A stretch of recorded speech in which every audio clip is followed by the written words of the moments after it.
안녕하세요, 김중훈 원장입니다. 오늘 영상은 여성분들이 특히 공감하실 것 같은데요.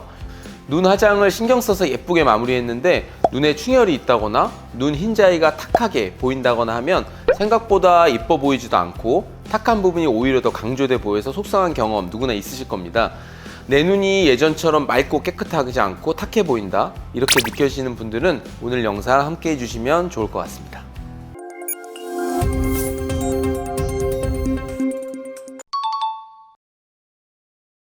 먼저 우리가 눈이 탁하다고 하면 결국은 눈의 흰자가 탁하다는 건데, 흰자는 엄밀히 말하면 이제 해부학적 용어로 공막이고요. 공막은 사실 누구나 하얗습니다.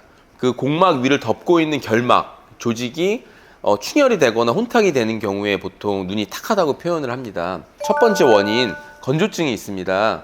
건조증이 심한 경우, 특히 염증이 있는 경우에는 흰자의 충혈을 유발해서 눈이 뭔가 탁하고 깨끗하지 못하게 보이는 경우가 많습니다.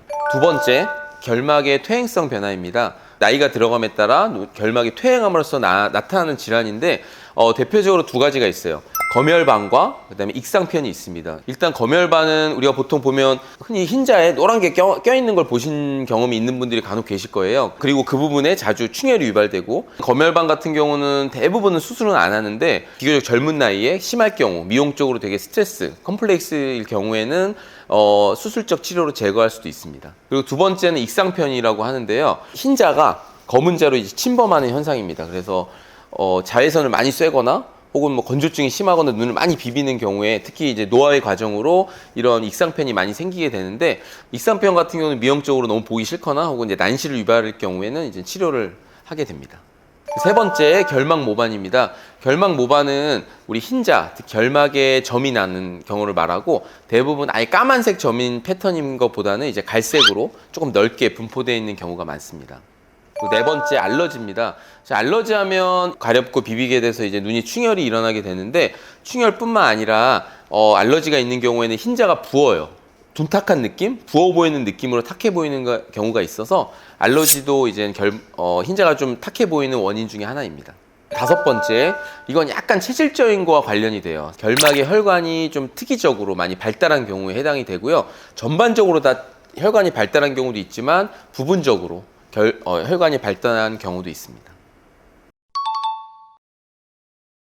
조금 생뚱맞을 수 있는데 결론적으로 맞고, 왜냐하면 이제 건조증의 원인 중에 가장 흔한 원인이 이제 마이봄샘의 염증입니다. 마이봄샘 염증은 결국은 속눈썹 바로 밑에 있는 마이봄샘에 염증이 생겨서 그 염증이 눈 표면에 영향을 미쳐서 충혈을 유발하는 건데, 당연히 기름샘을 짜면 마이봄샘 염증을 치료하게 되고 눈 충혈을 막을 수 있어서 건조증을 치료하게 돼서 눈을 좀 더 하얗게 만들 수 있겠죠. 보통 마이봄샘 치료는 IPL 레이저나 리피플로우라는 장비를 통해서 염증을 제거하게 됩니다.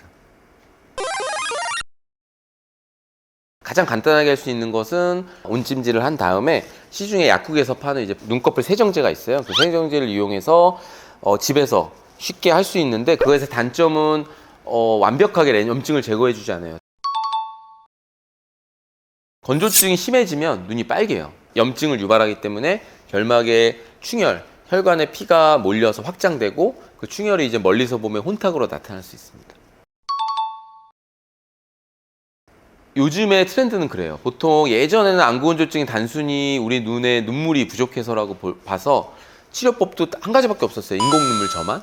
하지만 거의 10년 전, 한 7, 8년 전부터 여러 가지 논문을 통해서 패러다임이 바뀌고 안구건조증은 염증성 질환이다 라는 말이 나올 정도로 눈꺼풀이나 눈 안에 염증을 감소시켜주는 이제 소염제 치료와 그리고 이제 그런 염증을 제거해주는 여러 가지 IPL이나 리피플로우 같은 치료가 요즘 각광받고 있습니다.